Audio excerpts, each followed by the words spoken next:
Buenas noches, es un placer estar aquí con ustedes. Es la última sesión del año, según tengo entendido. La asociación cumple este año 40 años, en lo cual es un placer estar comentando con ustedes acerca de la falla ventricular derecha en terapia intensiva, un diagnóstico olvidado. Bueno, agradecerle aquí al doctor Julián Valero, que tan amablemente nos ha atendido el día de hoy. Bien, yo tengo ya pues más de 30 años de intensivista y la verdad el ventrículo derecho pues sí nos interesaba en cierta forma. Sabíamos que, bueno, el infarto de ventrículo derecho, que todos sabemos que es muy raro, el puro, un 5%, lo veíamos con cierta frecuencia. El EPOC, todos sabemos que la enfermedad pulmonar obstructiva crónica cursa con hipertensión arterial pulmonar, aumento de resistencias, aumento de poscarga derecha y provocaba cor pulmonar crónico. ¿Y quién no conoce la tromboembolia pulmonar en terapia intensiva? Entonces yo como intensivista pues era lo que manejábamos, ¿no? La tromboembolia pulmonar, aumento de resistencias pulmonares, aumento poscarga derecha y falla ventricular derecha. Y no le dábamos tanta importancia. Y de hecho, si ustedes revisan la literatura, no hay consensos así, hay un consenso de hace un par de años, no hay guías, como lo hay para casi cualquier cosa en medicina. No hay ahorita medicina basada en evidencia. Y hace unos 5 años se empezó a estudiar el ventrículo derecho. ¿Por qué se empezó a estudiar? Porque se sabe que una falla ventricular izquierda que hace falla derecha tiene muy mal pronóstico. Y prácticamente cualquier enfermedad de las que voy a hablar ahorita que haga falla ventricular derecha tiene peor pronóstico. Yo me voy a referir básicamente a lo que vamos en terapia intensiva. No soy cardiólogo, soy intensivista, internista. Si algún cardiólogo está escuchando, está aquí presente, bueno, lo podemos platicar. Vamos a ver la siguiente diapositiva. Este es uno de tantos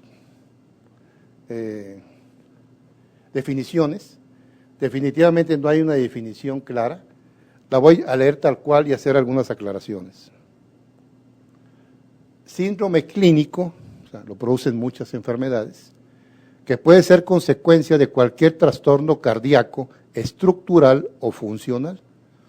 Es decir, puede estar mal una válvula, puede ser una cardiopatía congénita, pero también puede ser que las mismas citoquinas, ¿verdad?, o el factor depresor del miocardio cause falla cardíaca. O sea, como ven, puede ser un problema funcional. La misma acidosis metabólica o respiratoria puede provocar vasoconstricción pulmonar, ¿verdad?, aumento de poscarga, y ¿por qué no?, desembocar en una falla ventricular derecha. O ya veíamos que la vasoconstricción hipóxica del EPOC o de otras enfermedades, todos sabemos que la vasoconstricción hipóxica aumenta poscarga derecha y por lo tanto puede causar falla ventricular derecha. O bien, si se fijan en la definición, consecuencia de esto, que deteriore la capacidad del ventrículo derecho de alcanzar un llenado, o sea, volumen, precarga, o una eyección, contractilidad apropiados. Ya estamos aquí viendo precarga, volumen, presión, eyección. Cualquier enfermedad estructural o funcional que cause problemas del llenado en precarga derecha, o una eyección apropiada, contractilidad o aumento de poscarga derecha, puede ocasionar una falla ventricular derecha. Porque si esto ocurre, no pasa volumen del lado izquierdo. Entonces hay una disminución de la precarga izquierda, por lo tanto hipotensión, ¿sí?, y puede haber hasta shock cardiogénico. Eso lo hemos visto muchas veces. En los temas y en el ventrículo derecho tenemos que recordar un poco anatomía y fisiología. obviamente fisiopatología. Aquí vamos a revisar brevemente las diferencias entre ventrículo izquierdo y derecho para poder entender mejor esta enfermedad. Fíjense que más o menos la cuarta parte o quinta parte, la pared ventricular del ventrículo derecho es mucho más delgada que el izquierdo. Es muy delgada, fíjense, 2 a 3 milímetros entre 8 a 11, o sea, estamos hablando de 4 a 5 veces más delgada. Ahí eso nos está diciendo algo. Bien. Aquí lo vemos de nuevo, la disposición de las fibras, no me voy a detener en esto, pero en esto sí. La perfusión coronaria, ¿sí?, del ventrículo izquierdo depende más de la diástole, no así en el ventrículo derecho. 1, 2, 1, 2. Que es dependiente durante todo el ciclo. Por otro lado, vemos que las presiones que maneja, el ventrículo derecho es excelente para recibir volumen, ¿sí? Está hecho para recibir volumen, o sea, precarga. Recibe volumen, la contractilidad lo expulsa, pasa por el pulmón, llega a ventrículo derecho, a ventrículo izquierdo. Ese es su trabajo, o sea, es excelente para recibir volumen, para eso está construido, pero no para soportar presiones. Si ustedes se acuerdan, la presión de la arteria pulmonar es la quinta parte de la presión de la aorta. La arteria pulmonar tiene una diastólica, de sistólica de ¿cuánto? De 28, una media de 18, una diastólica de 12, de 8, comparada con el lado izquierdo, que es 120, 90, 80, ¿no? O sea, por eso se le llama circuito de bajas presiones, comparado con el lado izquierdo, que es un circuito de altas presiones. Porque, insisto, está construido para recibir volumen, ¿sí?, y luchar contra una resistencia, una poscarga derecha muy baja. Son en resistencias pulmonares, son de, ¿qué les gusta? 200 dinas. ¿Cuánto es la resistencia del ventrículo izquierdo? 1200 dinas, o sea, 5 a 6 veces más. ¿Qué quiero decir con esto? Que cualquier cambio en la poscarga derecha importante que eleve la presión media o sistólica de la arteria pulmonar, al aumentar poscarga derecha, va a hacer que el ventrículo derecho empiece a desfallecer. Claro que primero hace, obviamente, hipertrofia, ¿no? Primero hace hipertrofia, pero después trata de aumentar contractilidad, no puede luchar contra la resistencia pulmonar aumentada o poscarga derecha, y entonces hace falla ventricular derecha y afecta al lado izquierdo, porque al no pasar volumen del lado derecho al lado izquierdo, ¿qué tenemos? Baja la precarga izquierda, baja la presión arterial y podemos tener bajo gasto cardíaco, hipoperfusión y hasta shock cardiogénico. Eso es en breve lo importante del ventrículo. Otra cosa importante que debemos recordar es que el septum es muy importante.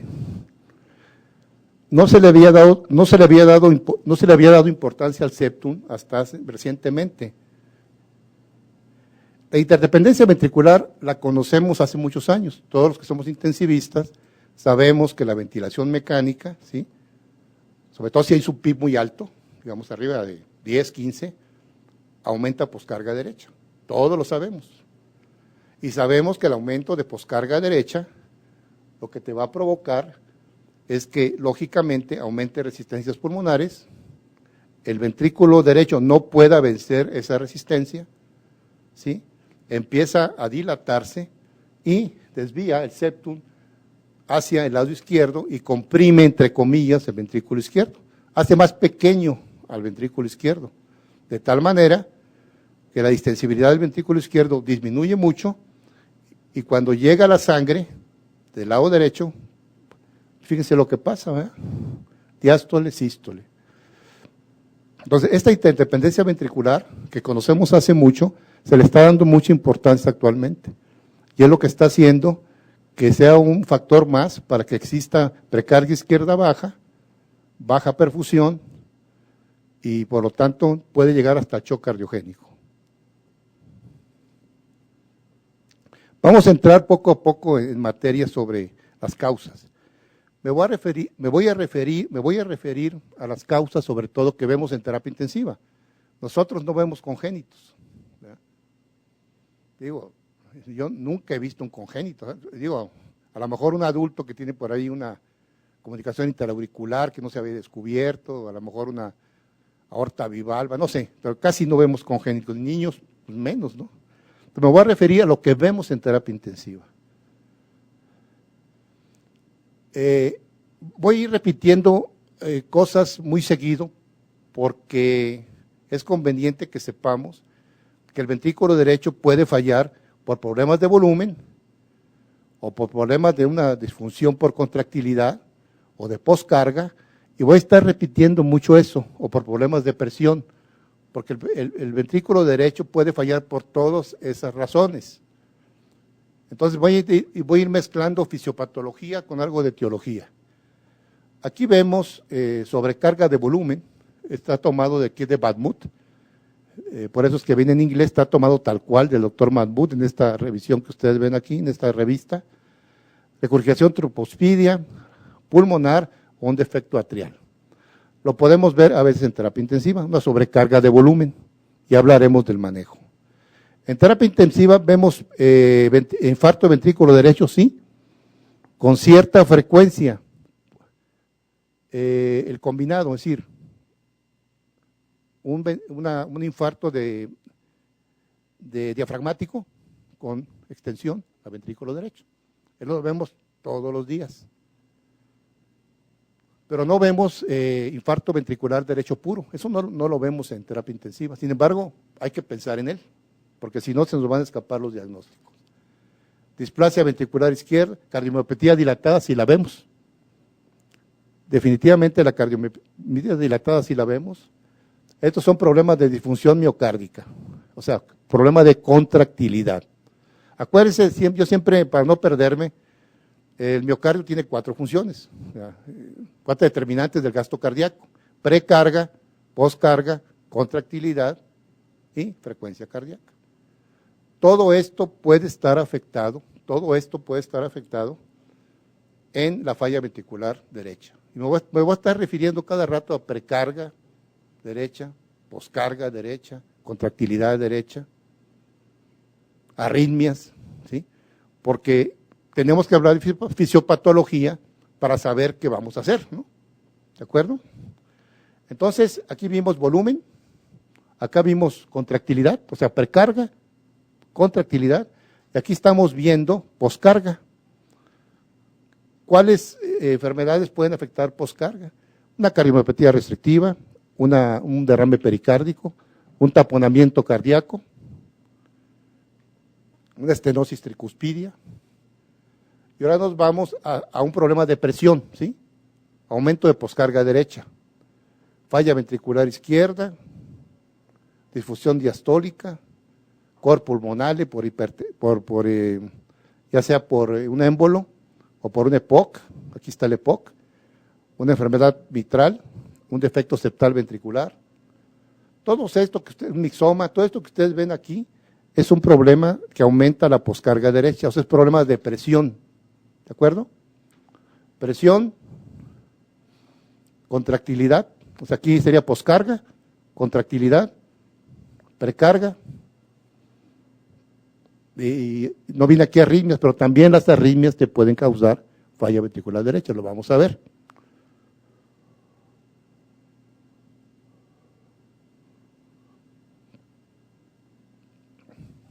Vamos a entrar ya a etiología. Ahorita vimos algo de estructura, fisiopatología. Aquí en las causas, no voy a repetir mucho lo que ya dije, pero fíjense aquí, pérdida de sincronía aurículo-ventricular. ¿Por qué eso es importante? Porque esto puede causar falla ventricular derecha y ya actualmente hay manejo para ello, ¿no? La resincronización cardíaca. O sea, ya se está haciendo por los electrofisiólogos, ¿verdad? arritmias, pérdida de la sincronía, sepsis. ¿Quién pensaba en la sepsis, no sé, hace unos 10 años que pudiera causar falla ventricular derecha? Se hablaba de que la sepsis te podía causar depresión miocárdica, falla ventricular, pero nunca se decía falla ventricular derecha en la sepsis. Pues sí, aparte de depresión miocárdica, hay aumento de la poscarga derecha en la sepsis. ¿Sí? Muchos pacientes sépticos con sepsis grave hacen CIRA. El CIRA cursa con hipertensión pulmonar, que es aumento de poscarga derecha. Lo menciono porque es algo, si no nuevo, sí se le está dando más importancia. Y actualmente nosotros tenemos por ahí, estamos haciendo algunos trabajos donde estamos usando vasodilatadores pulmonares en CIRA, insuficiencia respiratoria del adulto. Y funciona, lo va a decir más adelante. O sea, para mí es algo muy nuevo. Hay por ahí en la literatura no más de 4 trabajos hemos encontrado en sepsis. Y los intensivistas vemos todos los días sepsis grave, que cursan con hipertensión pulmonar. Entonces, por eso la menciono aquí. La tromboembolia todos sabemos, ¿verdad? La interdependencia ventricular. Aquí mucho de la fisiopatología se refiere a citoquinas. Vamos a examinar, aquí vemos disfunción de ventrículo derecho, ¿sí? Todos sabemos de los microtrombos, pero fíjense, ya empiezan a aparecer las citoquinas. ¿Dónde? Pues en respuesta inflamatoria, en sepsis grave, etcétera. Aquí vemos al factor de necrosis tumoral, a la interleucina 6, etcétera. Vemos, aparece acá el óxido nítrico. Todo el mundo cuando habla de óxido nítrico, pues se imagina vasodilatación, ¿no? Cuando vimos óxido nítrico. Pues no, el óxido nítrico puede llevar a formar radicales libres, nitrosativos, que dañan al miocardio, ¿sí? Entonces aquí vemos, es una citoquina también del óxido nítrico, aquí está. La endotelina 1, todos sabemos que es el más potente vasoconstrictor pulmonar. Y no solamente causa vasoconstricción, causa remodelación de las arterias pulmonares, causa fibrosis y causa problemas muy serios en la endotelina 1, y vamos a estar hablando de ello, de las prostaglandinas. Fíjense cómo ya empiezan a aparecer citoquinas, prostaglandinas, lo que llamamos disfunción endotelial. ¿Sí?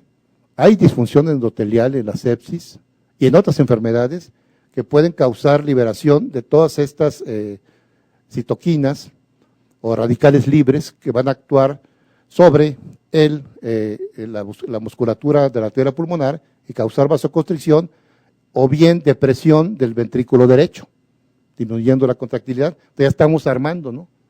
Depresión del ventrículo derecho, o sea, contractilidad, aumento de poscarga derecha, falla ventricular derecha, que afecta al lado izquierdo, así como el lado izquierdo.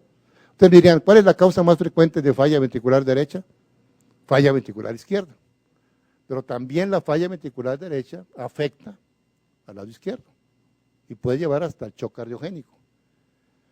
Otra cosa que a veces no tenemos en mente, el síndrome de fuga capilar, la sepsis. Se pierde mucho volumen. ¿Quién no ha visto un séptico todo hinchado, no? Séptico que no se hincha, pues no es séptico, ¿verdad? Como digo, los quemados se hincha. Todo el mundo dice, oye, ¿te pasaste de volumen? No, no me pasé de volumen. Tiene un síndrome de fuga capilar. Y hacen hipovolemia. Pues ahí está Rivers, ¿no? ¿Qué hacemos primero? Llenamos el tanque, ¿no? O sea, precarga. 500, 1000, 2 litros de volumen de solución salina o Harman. ¿Sí? Ya no coloides, ¿verdad? Según las últimas guías, ¿no? Ya el coloide en reanimación no, ¿verdad? Usamos agua con sal, ¿verdad? Llenamos. Entonces todo eso todo el mundo lo sabe, pero todo esto es por fuga capilar. El séptico se hincha, se escapa el líquido por todos lados, no solamente en el pulmón, intestino, todos lados. Entonces aquí hay hipovolemia y tenemos que precargar al ventrículo derecho. La vasoconstricción hipóxica, todo el mundo lo sabe. Cuando hay hipoxia, Hay vasoconstricción pulmonar, aumento de poscarga. ¿Cuál es el mejor vasodilatador? El oxígeno. El oxígeno como droga, ¿no? Como fármaco. Tú le das oxígeno a la vasoconstricción hipóxida, automáticamente se dilata las arterias pulmonares y baja la poscarga. Tromboembolia, ventilación mecánica, adelante voy a hablar de esto, y arritmias. Más de lo mismo, porque esto es bien importante, en serio, bien importante lo que vamos a decir. Contractilidad, precarga y volumen. Y arritmias. Eso es lo que daña el ventrículo derecho. Contractilidad, de nuevo, ventrículo derecho, cardiomiopatías, lesión posquirúrgica de ventrículo derecho, o sea, el síndrome de gasto cardíaco bajo después de cirugía cardíaca. Aquí vemos poscarga aumentada, embolismo pulmonar, el SIRA, hipertensión pulmonar, enfermedad valvular izquierda, ventilación con presión positiva, pericarditis, estenosis pulmonar, o bien volumen, ¿se fijan? Contractilidad, poscarga, contractilidad, volumen de nuevo. Todo esto lo repito porque si bien algunos pacientes con falla ventricular derecha van a responder a volumen, otros no, les va a ir peor, porque es un problema de contractilidad, ¿de acuerdo? A uno le vas a dar diurético, ¿verdad? Y a otro le vas a dar inotrópico. O sea, no siempre es volumen, a veces es inotrópico, a veces es un vasopresor. Por eso es que insisto tanto en la fisiopatología, ¿verdad? O sea, volumen, aquí es problema de volumen, acá es poscarga derecha, y acá ¿qué es? Contractilidad. Ténganlo en mente porque el manejo va a ser diferente de acuerdo al problema que identifiquemos. Todo en el contexto de una enfermedad sistémica, ¿no? Así nomás para algún paciente que tuvimos ahí nosotros en la terapia intensiva, una tromboembolia pulmonar, le hicimos un angiotac, hubo tiempo, fíjate, que la paciente estaba insuficiente, teníamos duda de qué estaba pasando, y era una tromboembolia, la trombolizamos y la paciente mejoró 200%, ¿verdad? Nos dio temor después porque se estaba lavando los dientes después de la trombolisis, ¿no? Antes no sangró, un caso muy sonado ahí en Ciudad Madero, en Pemex. Entonces, la manifestación clínica, porque a veces yo digo que la tecnología nos aleja del enfermo, ¿no? Pues hay que oírle el corazón. Hay quien dice que el estetoscopio debería desaparecer. Yo creo que no, todavía no. Pobre Lenec, ¿no? Si resucita nos pone pintos, ¿no? Entonces, a lo que voy aquí es que, pues sí, obviamente tienen congestión venosa, hay regurgitación tricuspidia, tienen las yugulares gruesas, hay tercer oído derecho, hepatomegalia, todo lo que ustedes conocen. ¿Cómo vamos a hacer el diagnóstico? Bueno, primero pensar en él. Antes no pensábamos en él. Todo sobre el lado izquierdo. Pues el electrocardiograma está hecho para ventrículo izquierdo. ¿Sí? Tenemos que hacer derivaciones derechas, ¿no? Porque es más frecuente el infarto de ventrículo izquierdo. El eco está hecho para ventrículo izquierdo. Todas las mediciones que se hacen del ventrículo derecho, lo vemos ahí, tenemos nosotros un cardiólogo intensivista con nosotros, dice, no, pues es que es muy difícil con el eco poder determinar la fracción de eyección, etcétera, el TAPSE famoso, que es la tricúspide, es difícil, pero sin embargo sigue siendo algo muy bueno, por lo menos para ver cómo está el ventrículo derecho, cómo están las paredes, el fenómeno de interdependencia ventricular, puedes ver, por ejemplo, una comunicación interventricular, o puedes ver, ¿qué te diría yo? Datos de hipertensión pulmonar, por supuesto. Entonces, a lo que yo voy aquí, bueno, no hay una estandarización todavía, sin embargo, el eco es muy útil. Es el más empleado por disponibilidad, seguridad y costo relativamente bajo, entre comillas, ¿no? Un buen eco ahí a la cabecera del enfermo, pues te cuesta 100,000 pesos, ¿no? Poco más o menos. Pero bueno, De esto ni me voy a detener, más se los muestro porque es lo que yo no sé mucho de esto, del TAPSE y todo eso que, ¿no hay cardiólogos aquí? Qué bueno, ahí sí no, no, ya lo he discutido yo con cardiólogos, es complejo. Sin embargo, es fácil, entre comillas, ya mis residentes y los adscritos están tomando el curso de GOL, van a decir, ¿no? El Focus, ¿no? ¿Cómo se llama?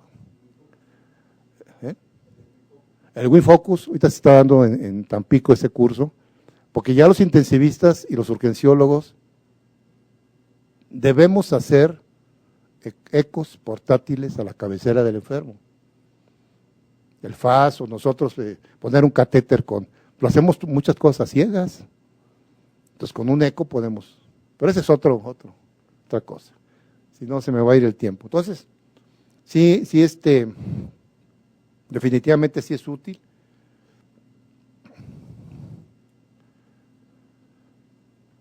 Aquí vemos definitivamente la resonancia magnética. Hay quien dice que es el gold estándar, ¿verdad? Para volúmenes, masa ventricular y movilidad de la pared. Pero pues, ¿cómo llevamos al paciente que está bien grave hasta allá, no? Por eso el eco lo hacemos a la cabecera del paciente. No hay TACs portátiles, por ejemplo, que yo sepa todavía. A lo mejor sí, pero yo no sé. El GOR estándar para la diagnóstico de disfunción pulmonar. Nosotros sí usamos el Swan gas, ¿verdad? Porque por ahí alguien dijo que ya no hay que usarlo. Pues, ¿cómo voy a saber las cifras que tiene la arteria pulmonar si no le pongo Swan gas?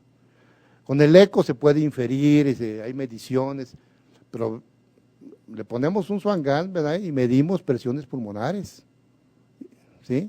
Y sabemos cómo está para saber si tiene arriba de 25 de media, pues tengo que medirle las presiones pulmonares. Nosotros sí usamos el Swan gas, a veces nomás lo ponemos unas horas, pero para saber cómo está la presión capilar pulmonar, yo necesito saber, ¿no? Porque a lo mejor lo que mi paciente requiere es inotrópico y volumen. ¿Sí me explico? Puede ser una PCP baja con hipertensión pulmonar. Entonces le doy Bosentano, o le doy Ventavis o una de esas drogas que vasodilatan, ¿sí? El Iloprost, y le doy aparte volumen. Depende del caso, ¿me entiendes? O sea que sí es útil el Swan gas. Nosotros sí lo usamos, Y si medimos gasto cardíaco, pues mejor. Pues imagínate. Claro que es útil, pero hay que escoger los casos. No le vamos a poner a todos. Y a mí me tocó la época del culto al Swan gas, ¿no? Poníamos 5 diarios, ¿no? No metíamos ningún paciente, yo vengo de nutrición, del Subirán. No metíamos un paciente grave a sala si no tenía Swan gas, se los juro. A veces en la noche poníamos 3 Swan gas en la noche. ¿Sí? Y éramos felices, ¿no? Poniendo Swan gas.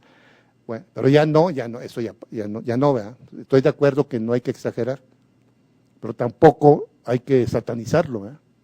Hay que usarlo hay que hacer lo correcto siempre. Bien.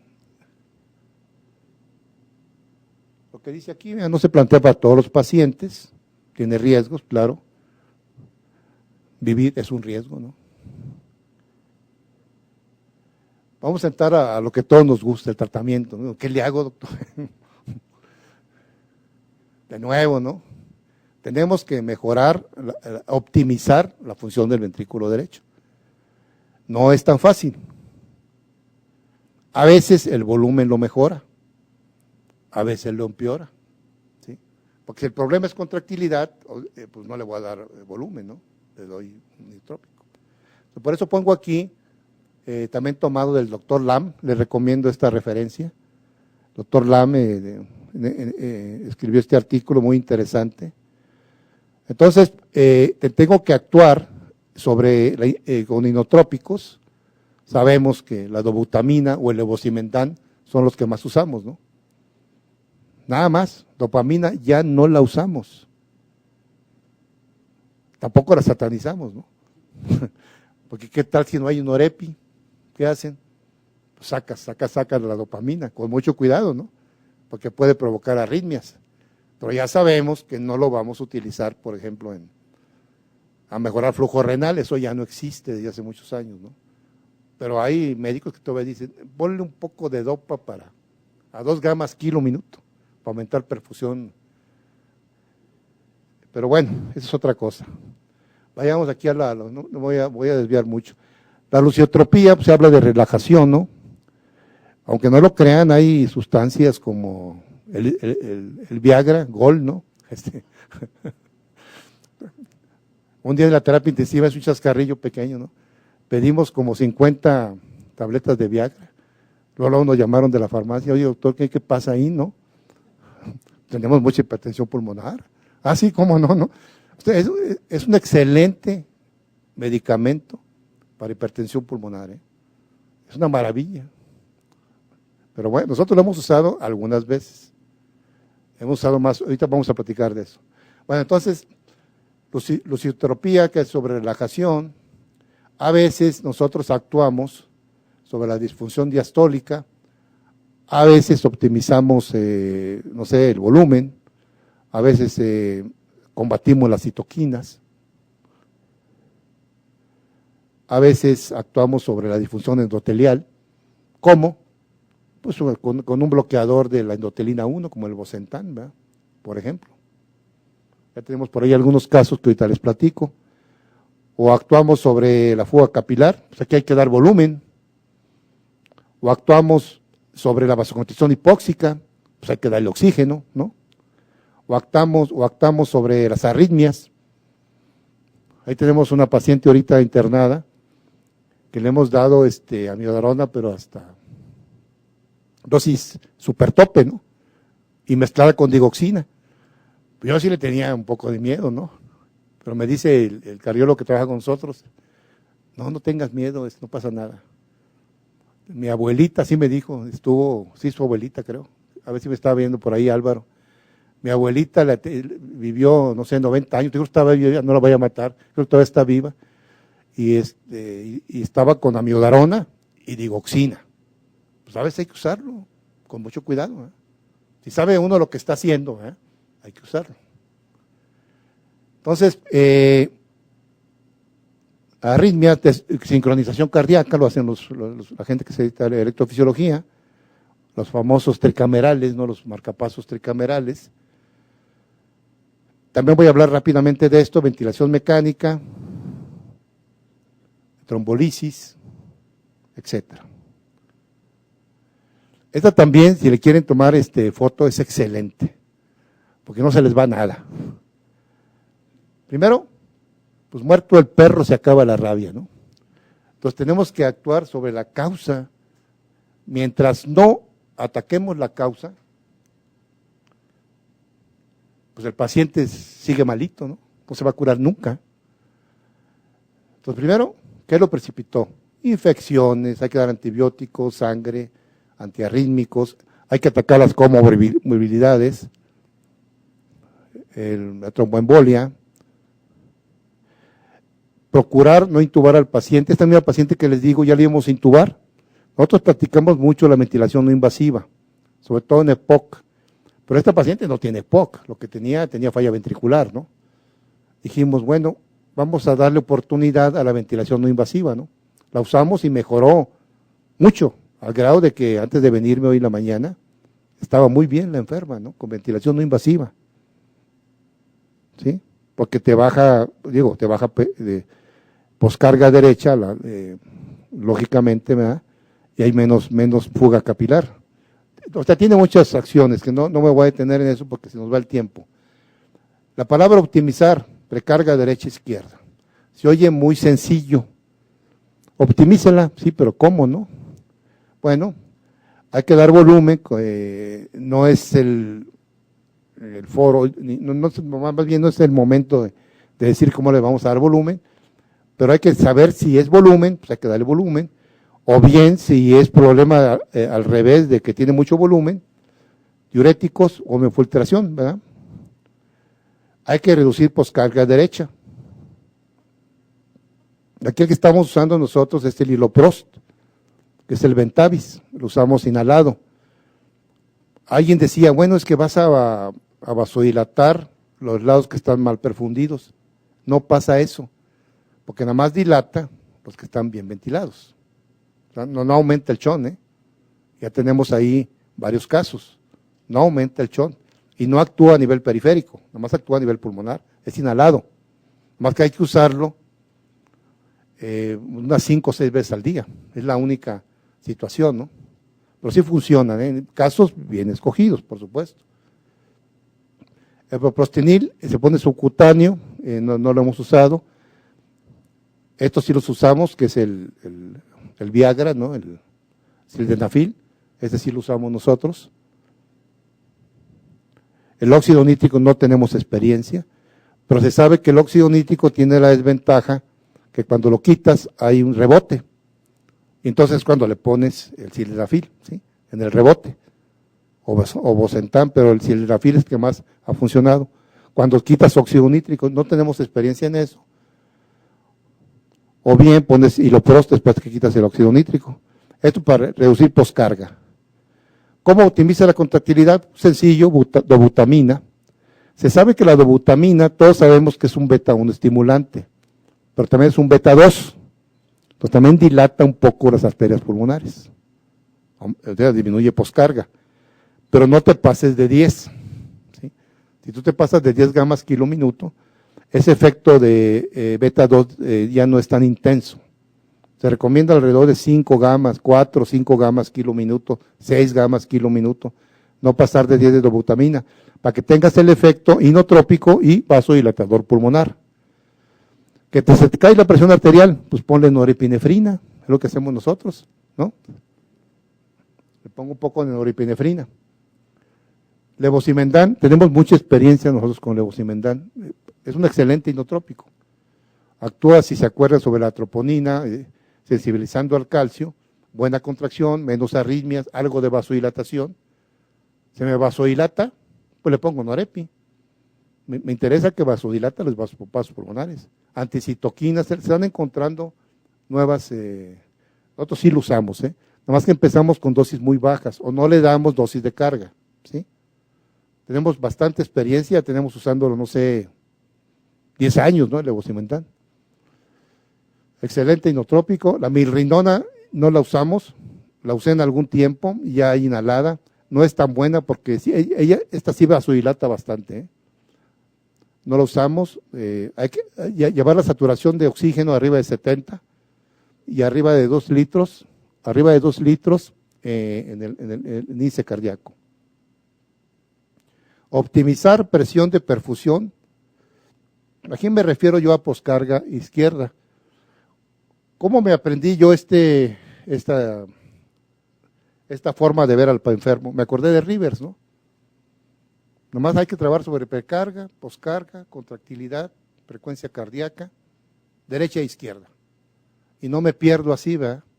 De una manera sistemática, fíjense. Precarga, poscarga, contractilidad, poscarga izquierda. Derecha e izquierda, derecha e izquierda. Acuérdense que hay poscarga derecha e izquierda, entonces hay que trabajar sobre las dos.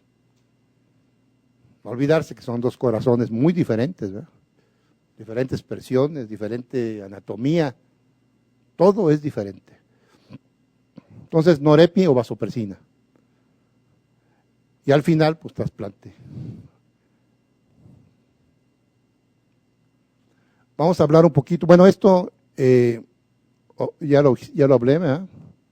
Control de frecuencia cardíaca, ritmo cardíaco. Y ser muy conservador con la sangre. Ya no creemos en que en el famoso 30 de hematocrito, ¿no? Ya no, con 7 de hemoglobina, 21 de hematocrito en el joven, 9 en la gente de más edad, y depende si es nefrópata o no, o sea, son muchas cosas que hay que ver, ¿no?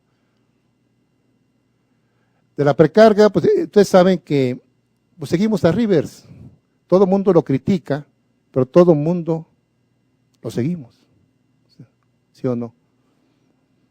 Está en las guías, todos seguimos a Rivers, aunque lo critiquemos. Obviamente la PVC no puede ser 10 o 15, ¿no? ¿Quién sabe cuál sea la PVC, no?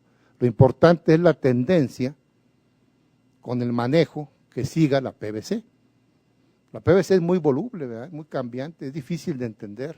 Hay que ver, cada paciente es diferente y varía mucho.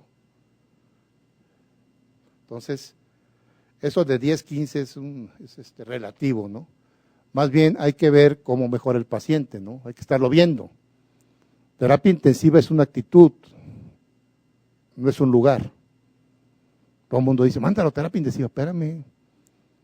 No lo puedes manejar aquí, sí se puede manejar en piso, quirófano. Terapia intensiva es una actitud, ¿verdad? No es un sitio.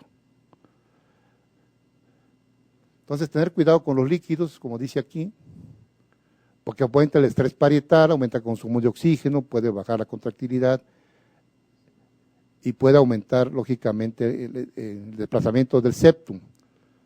Entonces, como ven, no es tan fácil como parece. Por eso hay que saber anatomía, fisiología, fisiopatología, conocer mucho de farmacología, de interacción de medicamentos. Ya nos están obligando a eso, ¿verdad? Rápidamente, creo que ya me faltan como 15 minutos, ¿estoy bien? ¿15 minutos? Dice el doctor Valero que puedo seguirle, bueno. Porque luego me pico y ya no sé ni qué onda. Entonces aquí, esto ya es bien conocido, pero lo vamos a repetir. Todos sabemos que cuando aplicamos una ventilación mecánica, lo primero que ocurre, que baja la presión arterial, todo el mundo lo sabe, ¿sí? Pero pocos saben por qué baja, no, casi los intensivistas sí sabemos, ¿no? Algunos no saben, pero no intensivistas, no. Pero vamos a repetirlo rápidamente. Al aumentar mucho la presión sobre los alvéolos, y sobre todo, acuérdense que la ventilación mecánica es antinatura. Nosotros respiramos con presiones negativas, no positivas. Es como inflar llantas, estamos metiéndole aire al paciente, ¿no? Entonces, ¿qué ocurre? Aumenta la presión alveolar, ¿sí? Aumenta poscarga derecha, y si ponemos 15 de pi, pues con más razón. Y si aumenta poscarga derecha, aumentan las presiones dentro de la arteria pulmonar y dentro de ventrículo derecho. Ya dijimos que el ventrículo derecho no está para soportar presiones, nomás está para recibir volumen y empujarlo, ¿no? Pero si tú le pones una presión adelante, desfallece. Pues tengan cuidado cuando tú ven un enfermo y le pongan presión, por eso preferimos la... Entonces, ¿qué ocurre?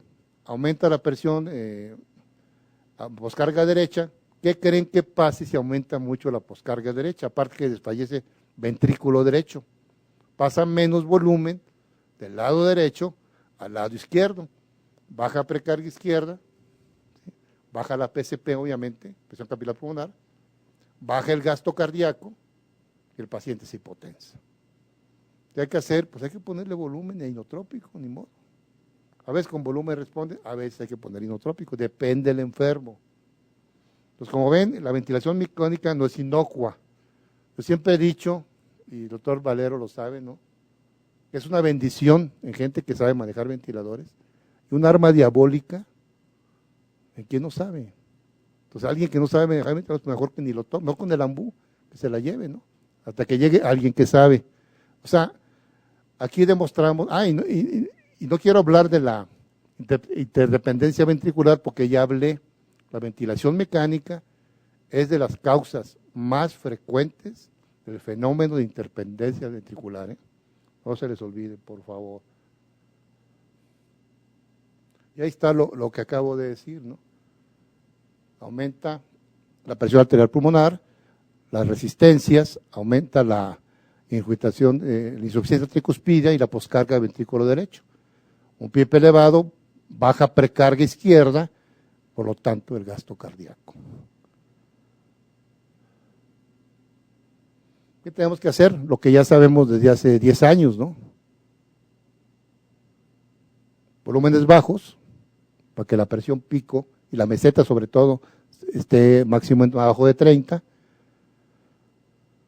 Evitar hipercapnia permisiva, porque aquí sí la hipercapnia te puede dar más aumento de la poscarga derecha, ¿verdad? Esto ya lo sabemos de hace mucho, pero hay que repetirlo porque es importante, ¿no? Fenómeno de interdependencia. Desde esta fecha, este artículo, si se acuerdan, salió en internet antes que se publicara, en el año 2000. Desde aquí empezamos a usar volúmenes bajos, empezamos a buscar el PIP óptimo famoso, ¿no? Con las curvas, empezamos a usar presiones pico bajas, empezamos a usar más presión-volumen que volumen-presión, etcétera, etcétera. Este artículo fue un parteaguas, romper un paradigma, ¿no? Yo le digo a mis alumnos allá en Tampico Madero, yo llegué a usar 40 de PIP, ¿no? El super PIP que le llamamos. Y ahora que hay por ahí algunos casos de influenza, estamos usando PIPs de 25. Y hay algunos casos parecidos ya hace 4 años, ¿eh? Gracias, creo que en México no han aparecido. ¿Ya? ¿Ya aparecieron en México? 1. No, allá llevamos como unos 60 casos. Algún virus por ahí de Estados Unidos. En Saudi Arabia es el coronavirus saudí, es el que está de moda. Entonces no vayan para allá, para Arabia, es peligroso. Entonces, ya voy a terminar. Entonces, para terminar, además ya los últimos 7 minutos, lo que ha revolucionado el manejo de la falla ventricular derecha, aparte de otras cosas que ya hablé y he estado hablando, son los vasodilatadores pulmonares. Y de ellos voy a hablar un poco. Si la hipertensión pulmonar que aumenta poscarga derecha es una causa y un componente frecuente en la falla ventricular derecha, pues tenemos que bajar la poscarga derecha, ¿no? Así como sentido común. El ventrículo derecho, insisto, tolera poco el aumento de la poscarga, porque su aumento condiciona disfunción ventricular derecha. Está hecho para recibir volumen y aventarlo, no para luchar contra una presión. Por lo anterior es que los vacilos pulmonares se han vuelto como que la piedra angular del manejo, ¿no? Aparte de otras cosas, no es una panacea, ¿verdad? Rápidamente, ¿cómo actúa aquí? Usted lo puede ver el óxido nítrico sobre el AMP, sobre el GMP. Lo malo, ya les dije, que causa rebote. Y cuando tengan rebote, ¿sí? O sea, acuérdense que hipertensión pulmonar es arriba de 25 de media. Por supuesto que baja la presión media, pero causa rebote. Tú lo quitas y hay rebote, entonces tienes que usar otro vasodilatador, ¿verdad? Como el Bosentan o el sildenafil, ¿no? Son estudios que estuve revisando. Lo mismo, son estudios que ustedes pueden revisar, pero entre 5 y 25 partes por millón más o menos de óxido nítrico, ¿sí? Los efectos adversos principalmente son que causa rebote. Aquí vemos a los prostanoides, que vamos a revisar enseguida. Aquí los vemos que sí, el ácido araquidónico actúa sobre AMP, vasodilatación. ¿Cuáles fueron los primeros que salieron? El epoprostenol, no tenemos nuestra experiencia, ya no se usa mucho, se prefieren los inhalados o el sildenafil tomado. De las inhaladas, lo que tenemos experiencia nosotros es en el Ioloprost, que óxido nítrico no tenemos experiencia.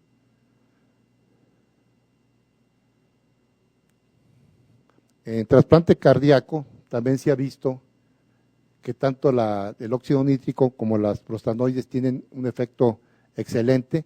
De lo último que he leído, el sildenafil está ganando a todos estos. Sildenafil en hipertensión pulmonar aguda. Aquí nosotros ya lo empezamos a usar hace más o menos unos 8 meses, tanto en hipertensión pulmonar habitual, pero lo estamos usando en SIRA, o sea, en insuficiencia respiratoria progresiva del adulto, en pacientes que tienen a veces menos de 200 de Kirby o menos de 100. Tuvimos por ahí un caso de menos de 100 de Kirby. Se estuvo usando, en este caso usamos Bosentan durante 3 semanas. En 2 pacientes durante 3 semanas. Primero 62.5 miligramos cada 12 horas. Le aumentamos después de 1 semana y media a lo doble, a 125 cada 12. por una neumonía por virus atípica. Usamos 25 de PIP, muy mal el paciente. Salió y está por irse a su casa, ¿verdad? Un caso bonito, claro, podría decir es anecdótico, ¿no? Bueno, pues así se empieza, ¿no? Ya llevamos dos casos con Bosentan, ¿verdad? Y con Ilopros lo hemos usado también en 3 casos. Sí hemos visto que sí aumenta también la PaO2, un 10%, tanto en Bosentan como en Ilopros. Y en la literatura ya hay un artículo por ahí de 8 casos. Creo yo que sí va a ser útil en la sepsis y en el SIRA, los vasodilatadores pulmonares, porque los que cursen, obviamente, con hipertensión pulmonar, ¿no? Entonces, también hemos usado el sildenafil, hemos usado el Iloprost. No tenemos experiencia, era subcutáneo, no conviene usar subcutáneo, por baja perfusión, no es lógico. Sí tenemos experiencia con Bosentan, estos son los más nuevos, no son mejores que el Bosentan. El Bosentan tiene el problema que puede causar problema hepático, ¿no? No lo hemos visto, pero está descrito. Los inhibidores de la fosfodiesterasa 5, que es el Viagra, ¿no? El Gol, ¿no? El sildenafil. Creo que nomás hay una marca, ¿no? Hoy hay más. Yo como no sé. Hay varias, ¿verdad? Ya. Entonces aquí vemos ¿ya es genérico? ¿A 10 pesos? No. Nos han contado, ¿eh? Entonces tenemos el sildenafil, el vardenafil y el tadalafil. Pero se ha visto que todos son muy parecidos y hay mucho más experiencia, obviamente, con sildenafil. Y sí, parece ser que es el que está funcionando mejor en postromboembolia pulmonar y en otros casos, ¿verdad? Se está usando mucho después de cirugía cardíaca. Y tenemos todo lo que ustedes ven aquí están siempre traigo algo de referencias para que vean desde 2005, dice. Lo último que leí del 2011 y se está usando muchísimo el sildenafil. Vean cómo baja la presión arterial pulmonar media, cómo actúa sobre las resistencias de endinas. Y se usa mucho en el rebote por óxido nítrico también. De los inotrópicos ya les hablé, usamos dobutamina entre 4, 5, 7 gamas kilo minuto, o bien el levosimendan, ¿verdad? Pero sin dar dosis de carga, porque causa hipotensión. Y si la causa, pues le damos norepinefrina. Ya hablé algo de esto. Aquí está la dobutamina que les decía. Hay estudios con dobutamina sola, dobutamina más óxido nítrico y óxido nítrico solo. Es mejor óxido nítrico más dobutamina, de lo que estuve revisando. La mirrinona, te digo, se usa poco, y hay inhalada también, porque causa mucha vasodilatación sistémica. Se pudiera usar norepi, pero funciona más dobuta, norepi o levosimendan, norepi. Cada vez se usa más el levosimendan. Es más caro, pero causa menos problemas de arritmias.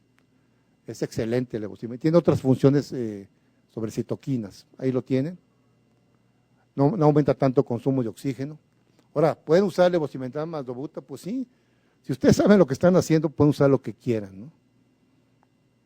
Pero más vale ir de uno por uno, ¿no? No mezclarse, a menos que sea necesario. Lo que les decía. Funciona un poquito mejor. Lo vuelvo a poner porque esto es clave, ¿verdad? Voy a terminar ya, me falta una diapositiva. Se ve muy cargada, pero la presento porque me pareció un buen resumen de lo que acabamos de ver hoy. De nuevo, el doctor Lam, para mí de lo que revisé es lo mejor que hay, ¿verdad? La literatura, en este momento. Y un doctor canadiense juez del año pasado. Si se fijan aquí, no más que un resumen. Vemos acá cómo manejamos el ventilador, ¿sí? Lo que ya dije. Vemos que la falla de ventrículo derecho puede ser por ventilación mecánica. Hay que tratar la enfermedad subyacente, ¿sí? A veces lo llevamos hasta cirugía, o marcapasos tricamerales. Puede ser sobrecarga de volumen, puede ser hipovolemia, puede ser un infarto del ventrículo derecho, puede ser tromboembolia pulmonar, puede haber shock cardiogénico, ¿sí? Y lo que tenemos que hacer, que ya acabamos de revisar ahorita, aquí está muy bien explicado, fisiopatología, tratamiento, y fíjense, estabilización del ritmo. Es bien importante quitarle la arritmia al paciente. Incluso a veces llevamos hasta el marcapaso o a la resincronización con marcapasos tricamerales. Y esta es la última. Creo que ya estoy en 45 minutos, Julián. Entonces esta es la última. En realidad yo lo que quise presentar hoy fue algo que me gustó mucho cuando me dijeron que de esta plática, porque me dieron esto, ¿no? En el Congreso, ¿no? Me puse a revisar y de veras está muy mal estudiado el ventrículo derecho. Tendrá unos 5 años que se empezó a estudiar, es el gran olvidado. Ya hay, creo que en Estados Unidos, una fundación de pulmón y corazón que ya está como diciendo que es una prioridad estudiar el ventrículo derecho, porque los pacientes que hacen falla ventricular derecha, desgraciadamente, les va peor. Entonces aquí es difícil concluir, pero bueno, no hay guías, hay algunos consensos, hay poca evidencia todavía, por eso es que estuve hablando de muchas cosas, hay mucho por investigar, pero lo que les dije hoy es lo que está escrito, lo que hemos hecho, y bueno, muchas gracias por estar acá, gracias a compañeros que nos ven en línea. Gracias al colegio por haber invitado.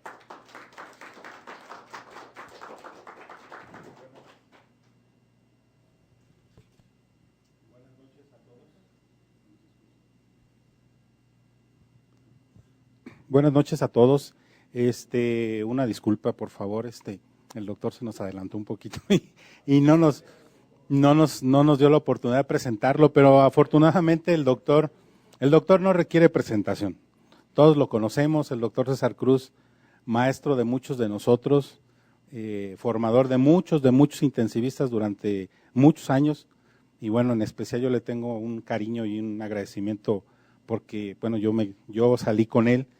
Y bueno, vuelvo a repetir, el doctor no requiere presentación, el doctor actualmente está en Tampico, es el jefe de la unidad de terapia intensiva del Hospital Regional de Ciudad Madero, Tamaulipas, expresidente de la asociación cuando éramos asociación todavía de 99, 2000, 2001, doctor, no recuerdo exactamente su… Sí, pero usted fue presidente… 2001-2002 fue presidente el doctor de nuestra asociación, ahora ya colegio. Entonces, vuelvo a repetir, el doctor no requería de presentación, él inició, entonces le agradecemos infinitamente al doctor por su brillante exposición. La verdad, cuando lo escuchamos en el Congreso hace apenas un mes, nos encantó su plática y por eso ahora decidimos retransmitirla básicamente para la gente que no tuvo oportunidad de escucharla. El tema que el doctor presentó es un tema, como bien lo estaba comentando hace unos minutos él, de suma importancia. Ahora con el advenimiento de mucha tecnología en nuestras unidades, donde ya cuentas incluso con un ultrasonido, donde puedes hacer un eco a un paciente, pues a cuántos de nuestros pacientitos se nos va el diagnóstico de una hipertensión pulmonar, porque no tenemos cómo medirla, ¿no? Entonces ahora ya con el advenimiento de estos aparatos que podemos sobre la cama del paciente tener un eco en las unidades y que podemos hacerles, medirles y que podemos checar que el paciente tiene hipertensión pulmonar y que tenemos mecanismos para manejarlo, pues es una maravilla. Y sí es cierto, es un diagnóstico olvidado, son pacientes que se nos complican y que a veces no sabemos qué está pasando y es solamente la falla ventricular, ¿no? La falla ventricular derecha, la hipertensión pulmonar y todo lo que ya el doctor brillantemente comentó. Por aquí tenemos a mucha gente conectada en línea y darles las gracias a todos ellos. Por aquí hay muchos agradecimientos al doctor y muchas felicitaciones desde varias partes del país. Por aquí el doctor Trejo le pregunta, doctor, que lo manda a saludar, y dice que en su experiencia, ¿cuál es el mejor monitoreo invasivo en la actualidad? ¿Qué ¿Quién nos puede platicar de eso, doctor? Como te digo, en la terapia intensiva seguimos usando el Swan-Ganz. Sin embargo, como decía hace un rato, ¿no? Todo el mundo critica al doctor Rivers, pero todo el mundo lo seguimos. Y seguimos midiendo la presión venosa central. Yo me acuerdo en algún congreso alguien la satanizó, ¿no? La presión venosa central se sigue usando. La saturación venosa central es una guía excelente para el manejo de la reanimación de los pacientes graves, junto con lactato, ¿verdad? Entonces le medimos saturación venosa, le medimos lactato, y ahora también estamos midiendo, es otro trabajo que estamos haciendo, la relación de PaCO2 arterial y venosa. También la hacemos, ¿no? Tú ya tienes varias maneras de ir guiando tu reanimación. Presión venosa central, no importa la cifra, es la tendencia, ¿sí? ¿Sí me explico? Puede tener 20, 5, 8, no importa. Luego se ríen mis residentes porque les digo, no se vayan a ofender aquí las doctoras, ¿no? Que la PVC es como todas las mujeres, muy veleidosa, ¿no? Entonces las mujeres hay que entenderlas, o mejor hay quien dice que no, ¿verdad? Hay que quererlas e interpretarlas. Pues también yo quiero mucho a la PVC, ¿verdad? Y a la información que da.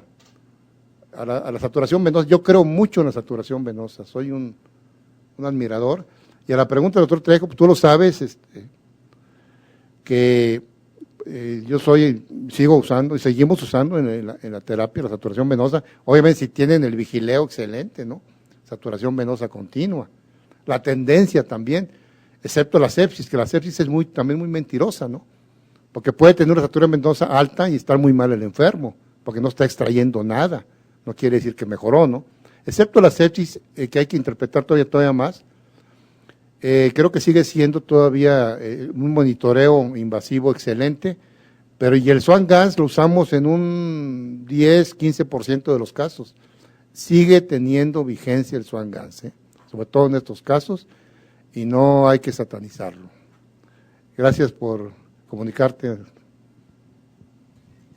Sí, sigue habiendo aquí muchas preguntas y muchas felicitaciones para el doctor, pero me gustaría también aquí, con la gente que hizo hoy favor de acompañarnos y agradecerles como siempre, si tienen alguna pregunta para el doctor, si quisieran comentar algo, alguna pregunta, algún comentario, estamos a su disposición. Felicidades, doctor, por su plática. Yo quería preguntarle, en el caso de los pacientes con SIRA grave, si usted utiliza este tipo de manejo para tratar el cor agudo con el que cursan, si tiene experiencia con ello.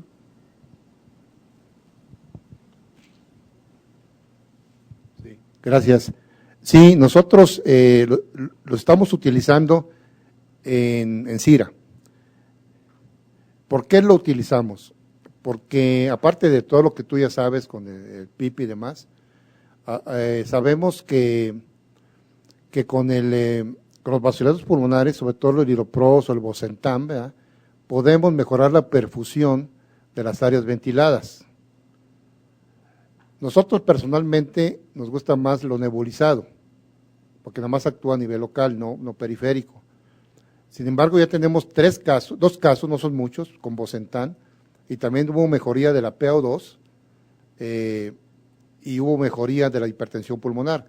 Claro, tiene que haber hipertensión pulmonar, tienes que poner un Swan-Ganz, no hay otra forma, o algunos ecografistas te pueden dar datos, ¿no? Yo prefiero el Swan, ¿no? Y ver cómo la media de la pulmonar baja, ¿no? Con el Bosentan, con el Iloprost. El Bosentan pues se usa cada 12 horas, ¿sí? La dosis variable, 62, 125 miligramos cada 12. Y el Iloprost lo utilizamos, como es inhalado, requieres un nebulizador muy exacto, que es el problema que tenemos ahorita. Pero sí tenemos experiencia con 3 casos. Si hay en el CHEST, si mal no recuerdo, hay un reporte, creo que es de canadienses, que lo usaron ya también en 8 casos y hubo mejoría. No eran SIRAs muy graves, ¿no? Nosotros sí lo hemos empleado en SIRAs graves. Y yo te recomiendo, bueno, pues hacer un protocolo y, ¿por qué no?, usarlo, pero con haciendo mediciones de la presión arterial pulmonar, ¿verdad? Gracias. No sé si tengan alguna otra pregunta. Doctor, y hacer un comentario. Afortunadamente, pues usted tiene el privilegio de estar en un hospital donde tienen recursos, pero hay hospitales donde no hay recursos y creo hay que recordar y enfatizar que son productos demasiado caros. Bosentan tiene un precio elevadísimo, creo que el frasco vale 40 y tantos mil pesos y el Hilopros, la caja con varias ámpulas para nebulizar, pues vale promedio 10 mil pesos una cajita que te puedes acabar en 3, 4 días. En este caso, y luego son tratamientos prolongados, o sea, el paciente mejora, pero requiere, usted ya demostró que hay recaídas en estos pacientes y no se perpetúan los tratamientos por un tiempo indeterminado. ¿Qué recomendaría en estos casos? ¿Alguna otra alternativa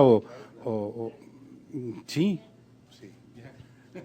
Pues sí, Gol otra vez. Sí, aquí el doctor muy amablemente nos decía que ya el sildenafil o Viagra, ¿no? Existe a la venta genérico. ¿Cuánto costará? Como no es interés personal, es simplemente.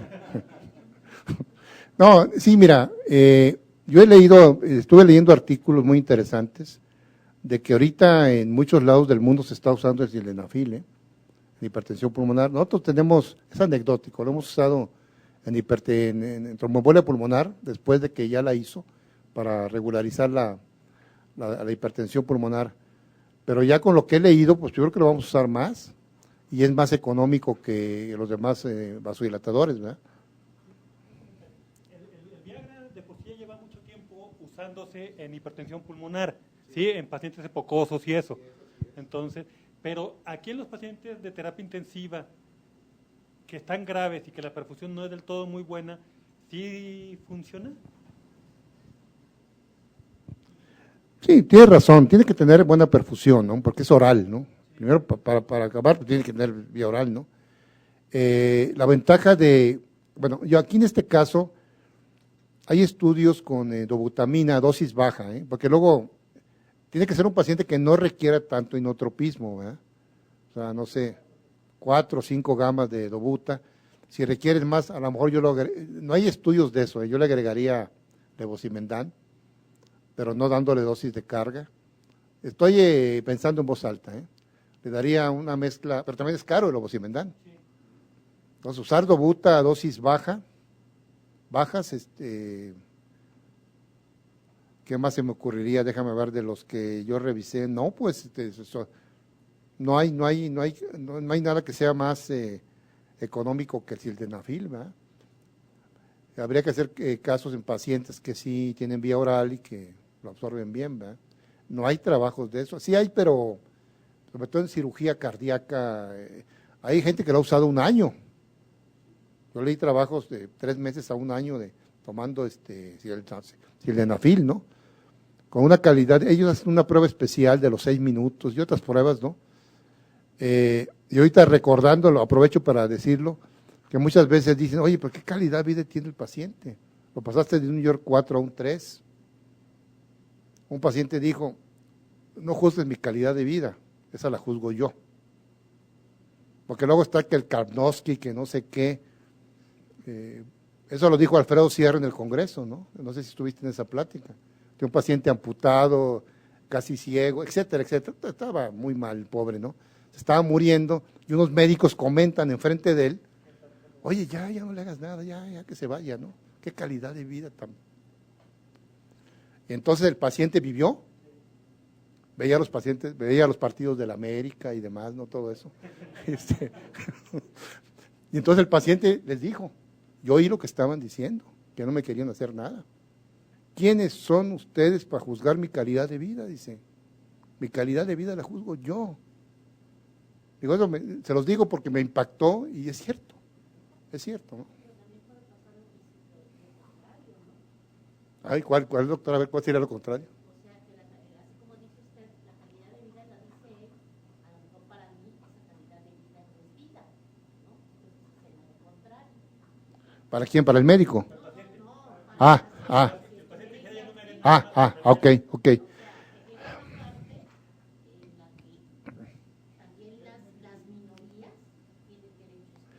Bueno, es muy buen comentario, doctora, pero le voy a decir algo que también ocurrió. El doctor Villazón, en paz descanse, ¿no? Una vez llevó un caso le hablo de la prehistoria, hace como 25 años o más, de un paciente que le hizo una carta al doctor Villazón.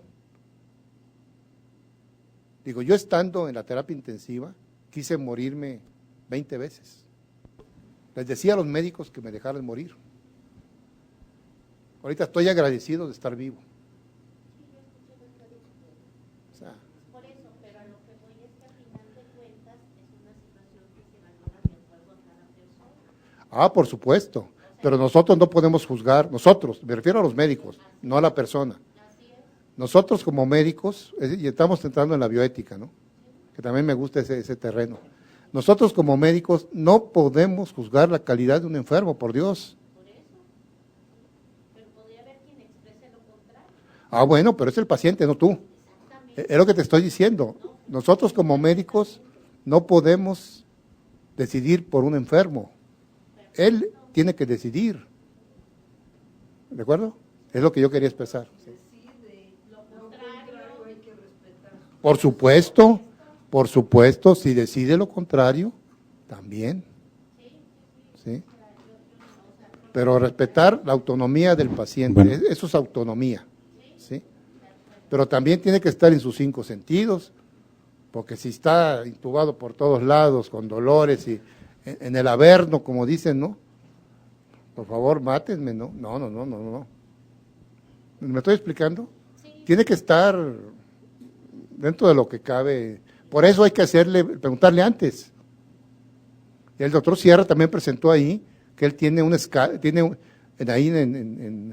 hospital donde él trabaja, para no meter gol, él tiene ahí una forma de evaluar eso. Y lo que pone el paciente ahí se hace. Eso debe de ser. Pero cuando está en sus 5 sentidos. De acuerdo. No cuando está ahí intubado con tubos por todos lados en el averno, ¿va? Que es la terapia intensiva, ¿no? Sí, no, sí. De hecho, ya existe lo de la voluntad anticipada, ¿no? La ley de la voluntad anticipada. Ya existe voluntad Ya anticipada. es parte ya es una ley, ya está. Incluso en cuestión de decisiones anticipadas, hay países en Europa que piensan que tu decisión anticipada debe de tener validez jurídica, tanto para lo que comenta el doctor como para el lado contrario, ¿no? Incluso hoy lo que el Distrito Federal, el gobierno del Distrito Federal está llevando también a cabo es parte de una decisión anticipada, un testamento vital, ¿no? Las asociaciones en el mundo, sobre todo las europeas, para legalizar o hacerlo legal, es en Europa. Aquí pues estamos en pañales, ¿no? Pero es el lado contrario. Y ahí hay varios estados que ya lo aceptan.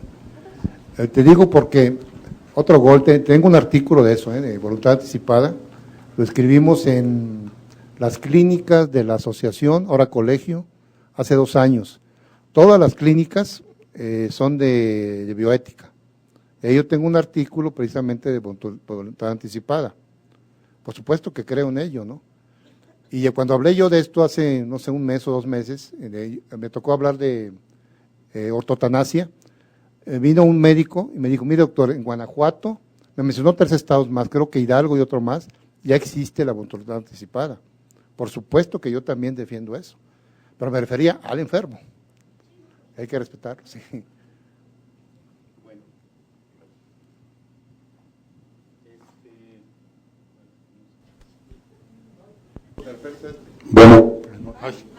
Bueno, pues podríamos pasarnos aquí toda la noche platicando con el doctor Cruz, pero pues queremos agradecerle, doctor, su presencia, su brillante participación y obviamente cerramos con broche de oro nuestro año de sesiones para informarles, bueno, pues que hoy fue nuestra última sesión.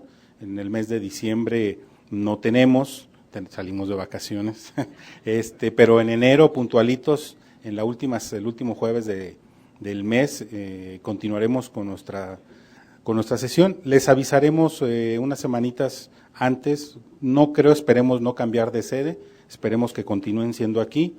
Hay que agradecerle al laboratorio MSD por su participación todo este año, en su apoyo incondicional hacia el colegio, y agradecerle a todos nuestros profesores que estuvieron acompañándonos mes con mes, a nuestra mesa directiva, a todos ustedes por su participación.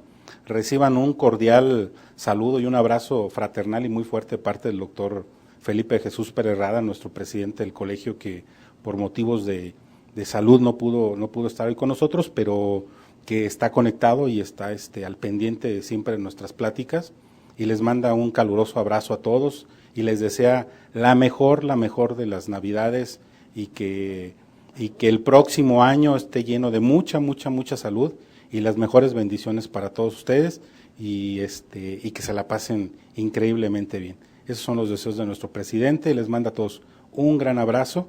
Y nada más me gustaría, para terminar, si el doctor quiere darnos un mensaje como expresidente y como parte de nuestro consejo consultivo del colegio, me gustaría que si nos quiere mandar un mensaje, y aprovechando también agradecerles por su participación en nuestro evento hace apenas un mes. En lo personal fue un evento que fue maravilloso, la verdad.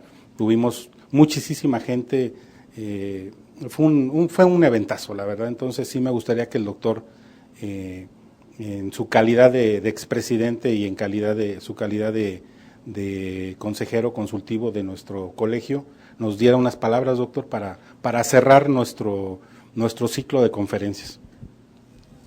Sí, la verdad, felicitar a la mesa directiva, ¿no? Que fue un congreso excelente, a mí me gustó mucho, ¿no? No solamente lo académico, sino también lo social, creo que lo pasamos muy bien. Yo soy académico, súper bien, ¿verdad? Esa mojada estuvo. Para los que no fueron, se la perdieron. Se la perdieron porque después cayó mejor el tequila, ¿no? No, por lo mismo, felicitar a la asociación, ya somos colegio, ¿no? Eso es muy importante, fue romper un paradigma. También la norma oficial mexicana de terapia intensiva ya está publicada, no recuerdo la fecha, 23 de septiembre por ahí. Se batallaron muchos años, eso fue mucho del esfuerzo del doctor Alfredo Sierra. Ya está publicada finalmente la norma oficial mexicana de terapia intensiva, es perfectible, claro. Lo del colegio, felicidades al doctor Pérez Rada y su equipo de trabajo, como el doctor Julián Valero, que ustedes ya conocen.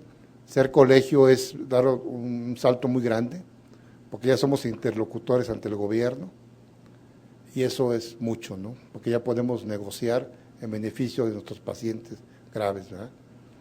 Y bueno, pues también desearles una feliz Navidad, y que el próximo año sea mucho mejor, que la pasen en paz con su familia, y un fuerte abrazo a todos los socios, asociados y amigos.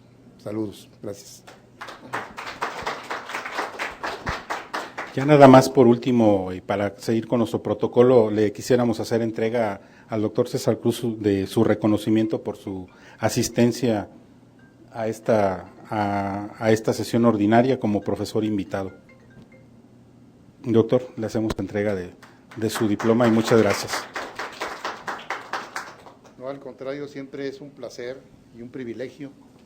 Un placer y un privilegio seguir colaborando con mi pasión, que es la medicina crítica, ¿no? Y gracias, Julián, por invitarme, ¿no?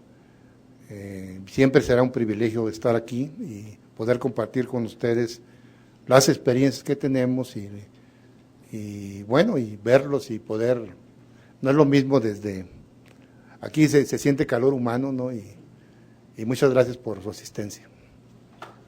Gracias hasta allá, también a los amigos que están en línea, muchas gracias, y pues ahí nos vemos mañana ahí en Ciudad Madero a seguirle lo mismo. Gracias.